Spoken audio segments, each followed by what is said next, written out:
the Wisdom Exchange, the valley I left behind. Part 2.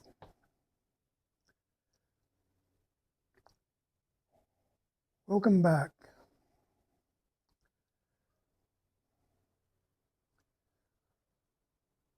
When I left Pennsylvania in 1966, I was beginning a journey unlike anything I had ever experienced.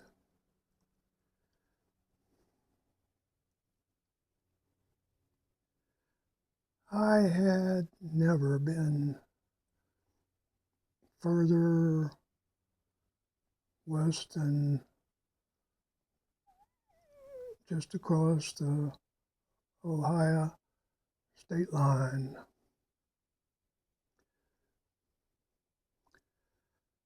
Suddenly, I was traveling through Ohio, Indiana, and Illinois, heading toward California.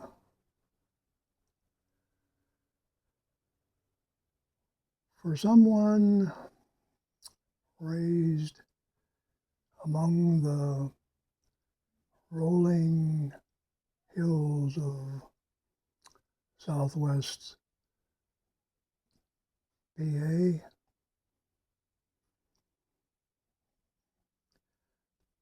the landscape of the Midwest was almost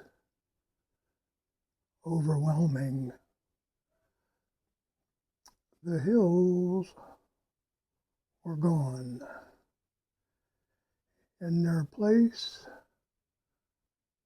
were endless fields stretching towards a horizon that seemed absolutely endless. Impossibly far away it looked. There were no ridge lines telling me where the land ended. There was just open country and an enormous sky.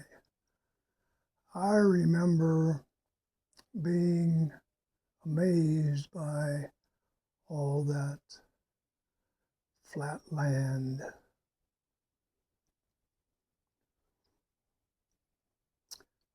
One of the things that struck me was how easy it seemed to be for communities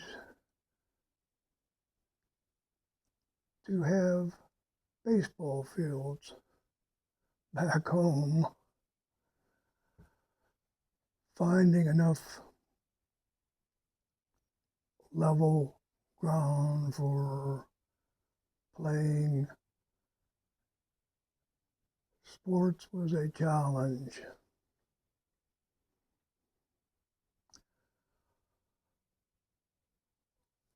Our local baseball field was far from perfect. The infield was flat, but the outfield, it sloped uphill with the right field rising higher than the rest. But it was ours. and as kids who loved baseball, we were grateful to have it.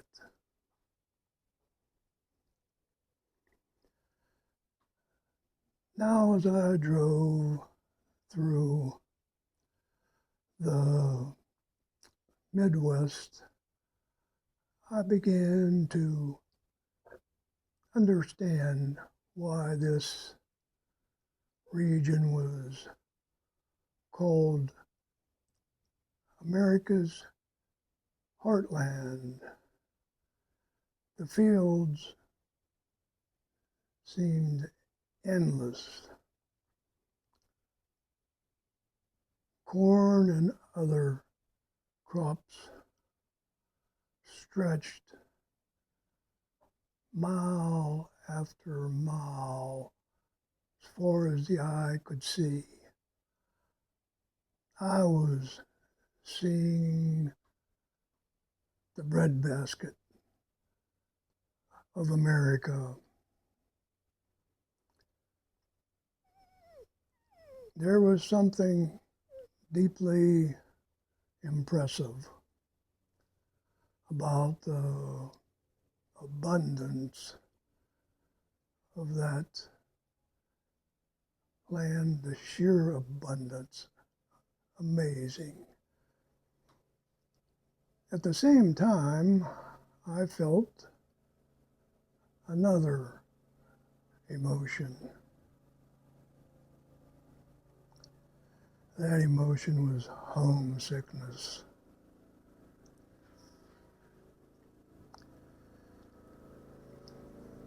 I was excited to be exploring something new, but part of me still missed the hills and familiar roads I had left behind.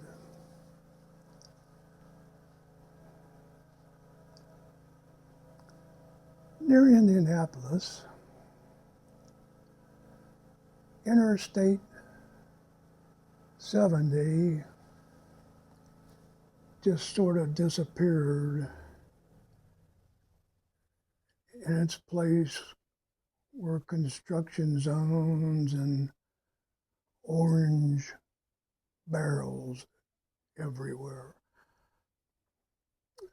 I was redirected into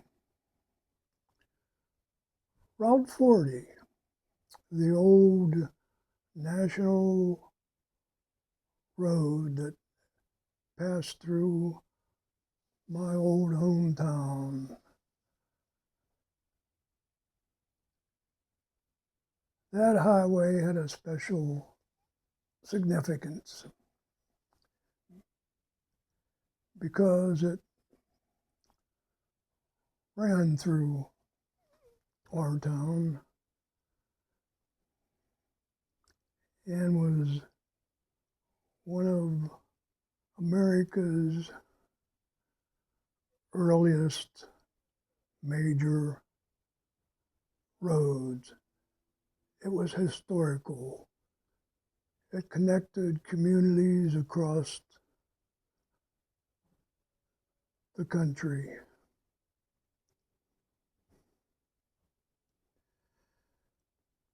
As I continued west, I began noticing the unique character of small town America. Grain elevators rose above otherwise ordinary towns.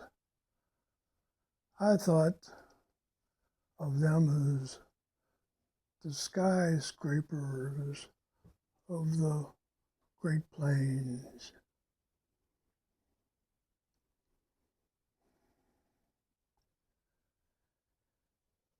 And I saw barns that carried fading advertisements that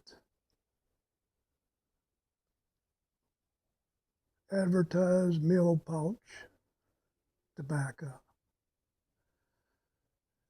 Telephone poles stood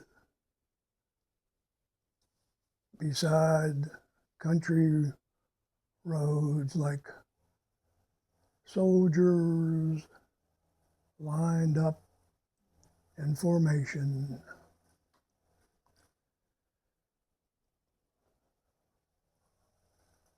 Long freight trains moved across the landscape, sometimes close beside me. They were carrying the products of America's farms.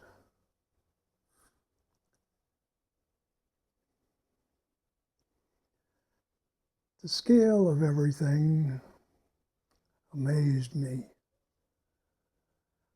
I was beginning to understand the size and strength of the country I called home.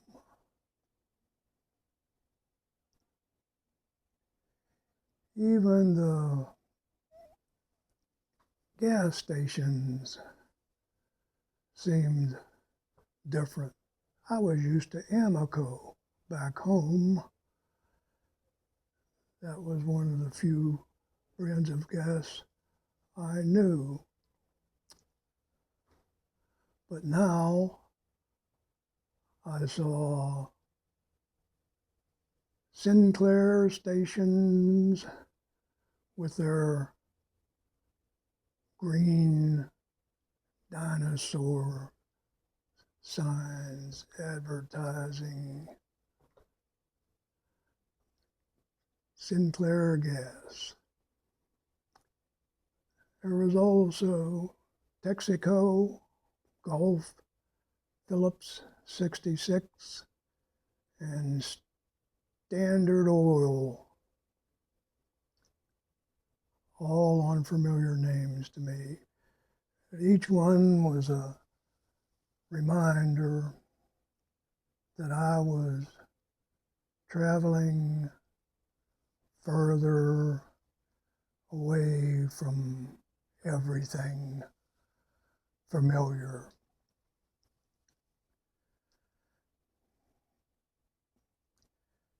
As evening approached, I reached St. Louis. I crossed the mighty Mississippi River and passed the Gateway Arch, the iconic symbol of America's movement westward.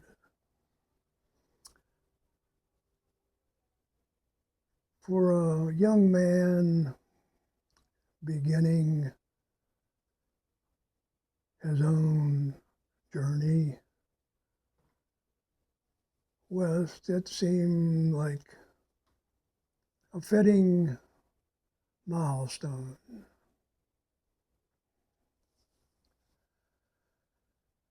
I stopped at a Stuckey's a roadside tradition that was common in the West at that time, but unfamiliar where I came from. I filled my gas tank on the 62 Impala for just over $6. $1 bought me breakfast 2 eggs, bacon, toast, and a cup of coffee. It was the kind of simple, satisfying meal that could carry a traveling man through the day.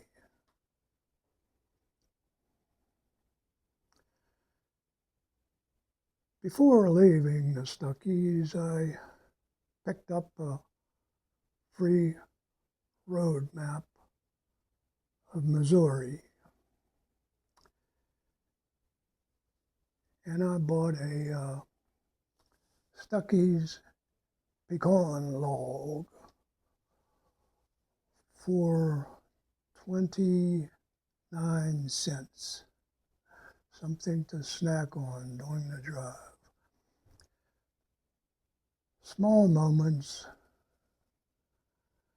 simple memories, but they stayed with me throughout the years. Later that day, I left Interstate 70 and connected with Route 66. I was no longer just driving, I was experiencing America. I was following an iconic road I had only seen on television and read about in magazines and books, a road filled with history, adventure, and also stories. Looking back now, I realize that journey was about more than traveling from Pennsylvania to California. It was about stepping beyond what I knew. It was about discovering that the world has much larger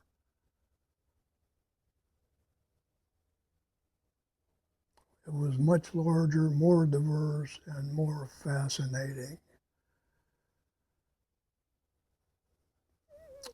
than I had ever imagined. And sometimes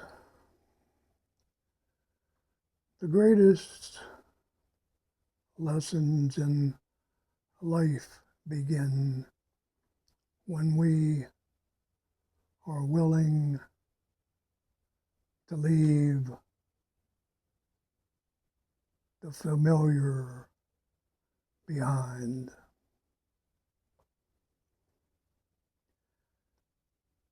This has been the Wisdom Exchange with your host, Bruce Sheets. Thank you for spending part of your day with me.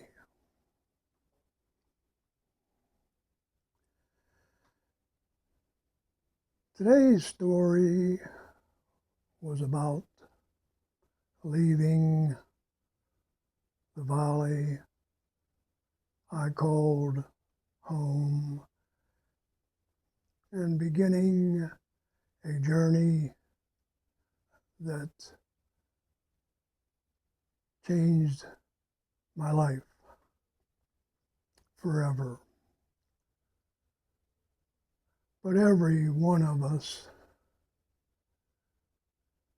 has a story like that. A moment when life took us in a new direction.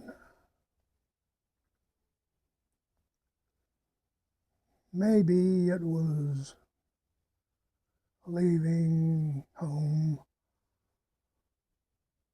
for the first time. Maybe it was serving in the armed forces.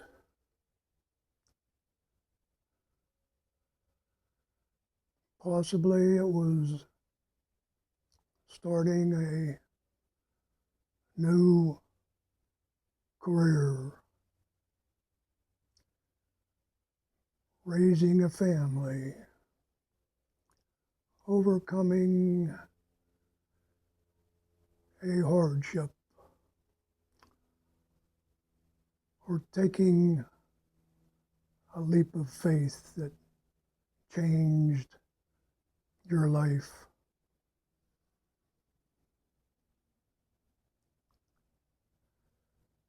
I'd love to hear your stories. If you'd like to share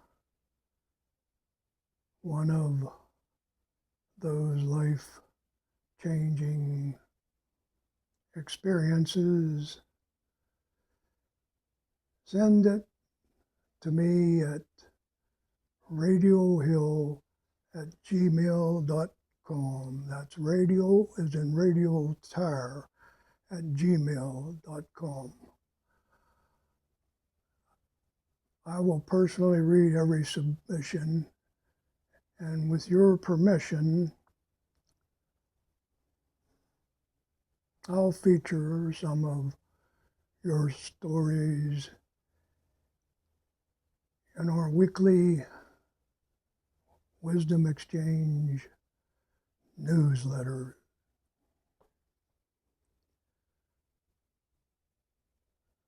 So that others can learn from your experiences too.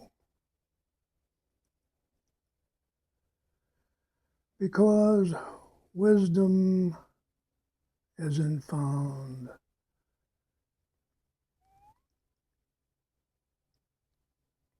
in books. It's a person's journey. It's found in all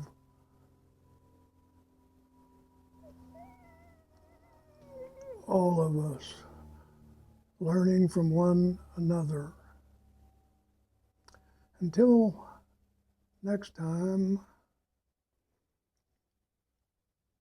keep sharing your stories.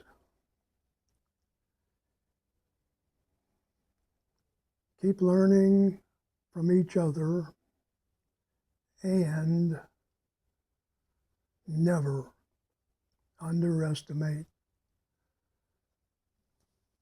the value of a life well lived.